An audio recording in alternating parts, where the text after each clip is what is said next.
Qazaxıstan 2024-cü ilin dekabrında Azal təyyarəsinin Aktauda qəzaya uğramasının səbəblərinin texniki baxımdan araşdırılması üçün zəruri olan bütün ekspertiza nəticələrini avadanlıq istehsalçılarından alıb.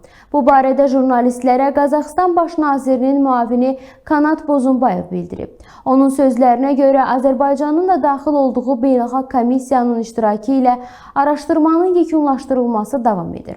Araşdırma davam edir. Avadanlıq istehsalçılarından, yəni GPS trekerlərin, naviqasiya avadanlıqlarının, hava gəmisi istehsalçılarından bütün zəruri ekspertizalar alınıb. Hazırda yekunlar vurulur. Bu nəticələr həmin komissiyanın iştirakçıları ilə razılaşdırılacaq. Bozumbayev vurğulayıb ki, komissiyanın tərkibinə Azərbaycan, Qazaxıstan və Rusiya ekspertləri, eləcə də Embraer şirkətinin və Beynəlxalq Mülki Aviasiya Agentliyinin nümayəndələri daxildir. Beynəlxalq standartlara uyğun olaraq Qazaxıstan yaxın bir neçə ay ərzində yekun vurmalıdır. Bu texniki hissəyə aiddir.